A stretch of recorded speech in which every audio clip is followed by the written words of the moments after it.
What is up, YouTube? Another good day. I'm getting ready for my shoulder workout. We got the Happy Toast mug going today. It's a good day. Originally, this was part of a three-part set where we had a set. Well, we actually still have the Sad Toast mug, and then there was a surprise Toast mug, and then it's the Happy Toast mug. So that's the mug of choice today.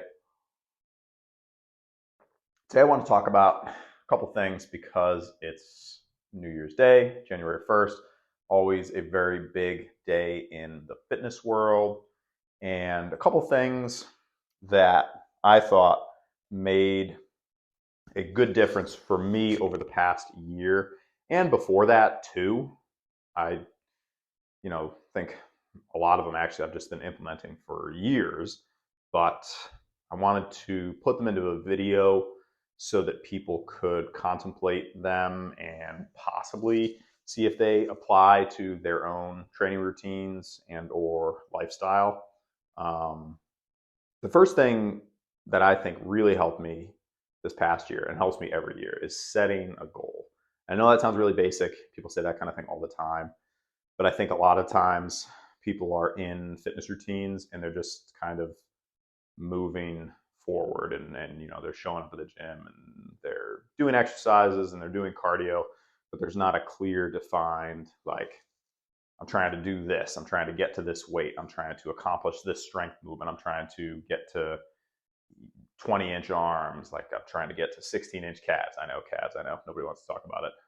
But setting specific goals makes a huge difference. And then setting micro goals to get to those specific goals. And then saying, okay, what kind of steps do I need to take to get to that first smaller goal? And then how many of those smaller goals will I get to that big goal? Once you put it down on paper and think it through from start to finish, it has a much higher chance of occurring. If it's just a vague, okay, I want to bench 315, that's a big one for everybody, or 405, whatever it is.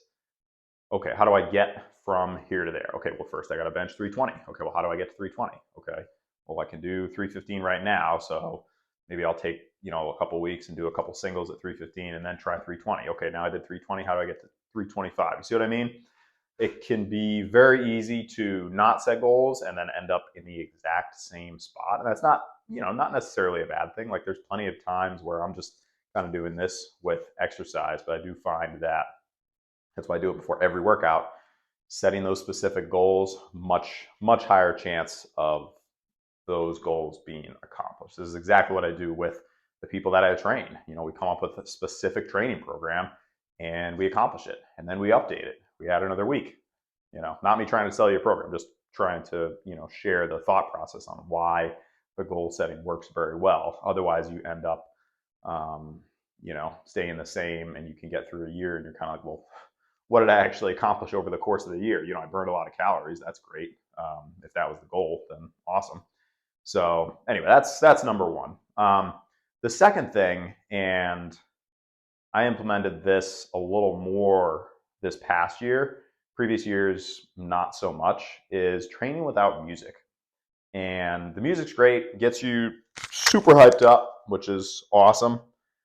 But I think that if you can accomplish something with no music, that is more valuable and more impressive, I would say. Not trying to toot my own horn, but I think about it like, if I could do a 315 bench without music, then when I add that music in, I've got that extra percentage, like, ready to go, I don't know. And also, I find myself thinking more about what I'm trying to accomplish. I've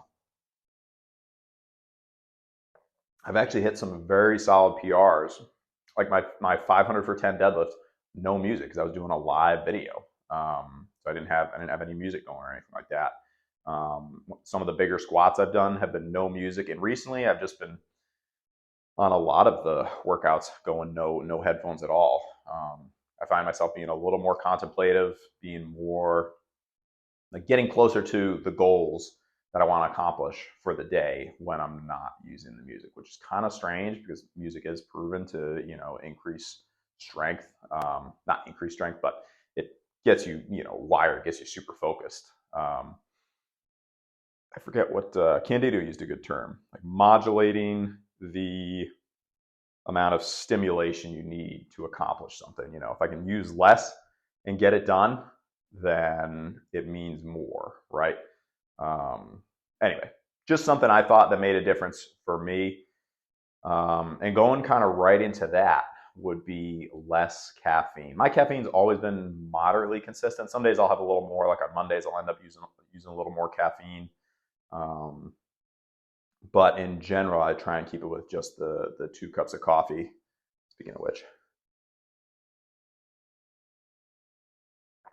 and I think no, I would say I know because of my college experience and the amount of pre-workout that I used and other people used and way overused, that people are going crazy with the amount of caffeine in your system. And I get it. Like, it's super fun to get hyped up before going to the gym, and I think it's awesome, like great energy. But again, if you can just have one regular coffee or maybe half a serving of pre-workout and still get some hype from that, because you don't need to get your heart rate up to 150 beats per minute just when you're doing your shoulder circles before your bench press. Like, if you can accomplish it with less caffeine, I think it's better. I think some caffeine's been shown. I think coffee's been associated with like less all-cause mortality. Please don't quote me on that. I'm not sure about that. I just remember hearing that recently, that coffee and living longer basically are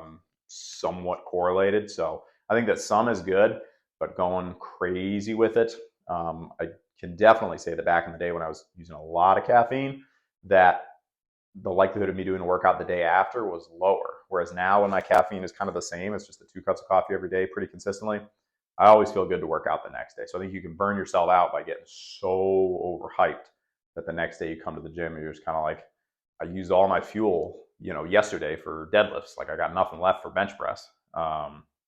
And sometimes you end up taking more caffeine for the days you really enjoy. So then the movements that you're already good at tend to improve more, whereas the ones that you're kind of like, so on, tend to flatline a little bit, and you end up not moving forward on those. So a lot of things that could be overanalyzed there. Not going to go into too much depth. Just saying that for myself, I find that a little less caffeine and or pre-workout is the way to go. Still some. I like getting hyped, but I don't like going super, super crazy. Fourthly, repetition goals. Now, I absolutely love the 1 rep max stuff. I'm doing it somewhat consistently with different movements.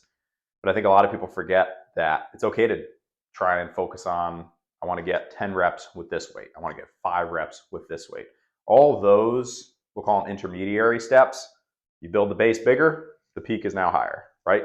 So if you're trying to get, let's say, that 315 bench or that 405 bench, whatever, if you can add up those smaller pieces, that will help you form all the way up to the top, right? You know what I'm trying to say? Like, if you can focus on, because I think a lot of people just kind of hit their head against the wall trying to do 1 rep stuff. Again, I've seen it time and time again in the public gym and, online nowadays. Like, everyone's knocking out a 1 rep max like every day. You go on Instagram and somebody's hitting a 8-plate deadlift, 6-plate bench, like crazy, crazy stats. I think it makes people feel like when they go on social media, like, oh, this is what everyone's doing. Like, and half the time it's just someone reposting their old PR, and it's like, you didn't even do that for the last 3 years. Like, don't even get me started.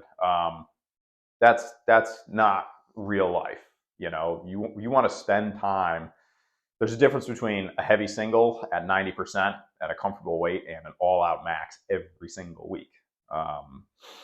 Especially on like bench, deadlift, or squat, on those big powerlifting movements.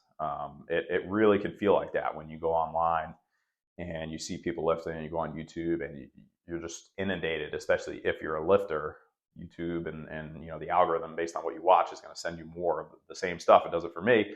I think it's great because I get more of the content I want to watch, but it can sometimes make you feel like everyone's PRing every day and like that's the way you need to train. No, it's okay to like embrace some volume, some repetitions, some higher rep goals. Trying to get to 315. All right, hey, let me work up to 225 for 15 on the bench. Or you're trying to get to 405. Let me try and work up to 315 for 10 and then work my way up, instead of just annihilating my body with an absolute max effort every week. Especially, not that I'm old, but when you're younger, like everything, I don't know, your mindset changes over time. And like I would tell my younger self, like, hey, chill out a little bit on the one rep max stuff. Um, stop trying to push into new territory on everything. Squat, bench, and deadlift. Lock in your form, lock in your time under tension and your volume, for a little bit, and chill out on the one rep max stuff. But can't go back in time and do that. So all I can do is put in a YouTube video and send it out to you. And then the last thing, maybe kind of cliche, I don't know, but you can do more than you think you can do. And again, talking from personal experience, for a long time, I was doing 3 to 4 days per week working out. Then I got consistently to 4 days a week.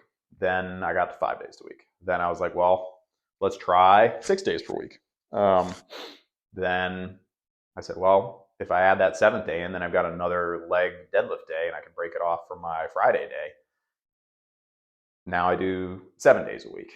And somebody recently said to me, a lot of that is just because you're a personal trainer. Actually, I have people say that semi-regularly, and I think a lot of people assume that.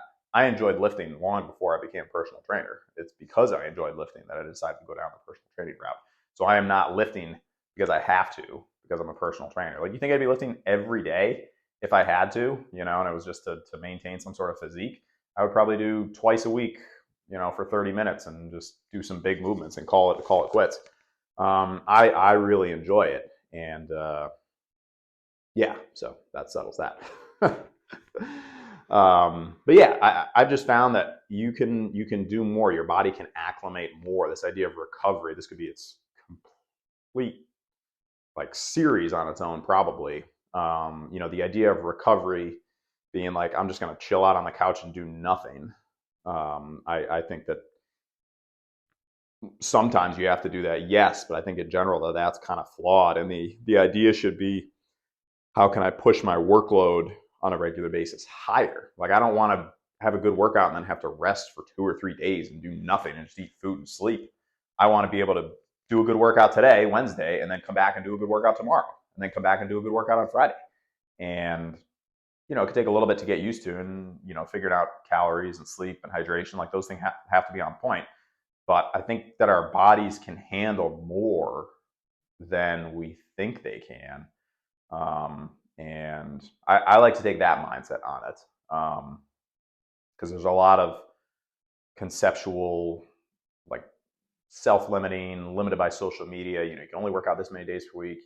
Based on your genetic structure, you can only work up to this bench press, this deadlift, this squat, all the time. Like, that's why people get steroid accusations. It's like, well, you can't look like that without steroids. Like, there's all these self-limiting things. Like, we can't do more than this because, and I've talked about this before with regards to the 500-pound bench, the 1,000-pound deadlift. There's a good amount of things where once one person did it, a lot of other people said, "Oh, I guess we can do it," And I just think give it a try. It's so personalized, this bodybuilding lifting journey. And if you tell yourself, I'm not going to be able to work out, I can't possibly do 4 days per week. Well, yeah, definitely, that's not going to happen. If you tell yourself you're not going to be able to, I can't possibly do 5. It's too much. My body won't handle it. Like, I never worked out more than 4 or 5 days per week because I just always been told, you're not able to. Like, your body can't handle it. And I don't know. It was until I tried it and realized, oh, I just need to eat more, maybe be a little better about my sleep, hydrate, make sure my programming is really on point and consistent, and then I'll be fine. Bugenhagen talks about this a little bit off and on, about the working out every day. And, for him, he talks about how it's kind of just like a mental clarity. Like, I agree. When I work out, I feel very good afterwards, feel accomplished, feel successful. Okay, so you're doing 4 days a week, make that 5th day, I'm just going to do calves and forearms. It doesn't have to be anything crazy. Okay, now let me add a little bit of biceps into that day. All right, let me add some core. Okay, now let me try and put something on that 6th day. Like, I know everybody doesn't necessarily want to be in the gym that many days a week. And, I have a huge advantage because I have a home gym. But just as a concept on its own, if you tell yourself you're not going to be able to do it, that's definitely become true. If you tell yourself, let me give it a shot, let's see what we can do here, go into it with a positive, open mind.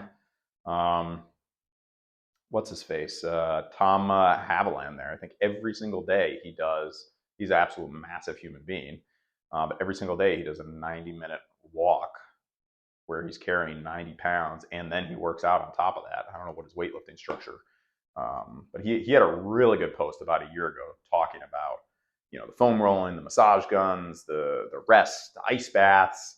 And he basically just said something very similar to what I said, which is you just need to increase your overall base of strength and endurance, and then your recovery will be better because your base of strength and endurance is better. Make the 500-pound deadlift the new normal. Make the 275 bench the new normal. There's a lot to it. Recovery is hugely important. Don't get me wrong. Yeah. All right. Well, that's it. Appreciate you watching the channel. We're on day 1 of the new year. I've got some awesome goals for the new year. I hope you do as well. Keep the focus. Stay positive and believe in yourself, because if you don't believe in yourself and your goals, more than likely, no one else is. So, write down those goals, set some big plans for 2025 here, and absolutely crush it. The only thing that's going to hold you back is yourself, and sleep, protein, hydration, all that stuff with regards to lifting. All right, that's it. Thanks so much. Peace.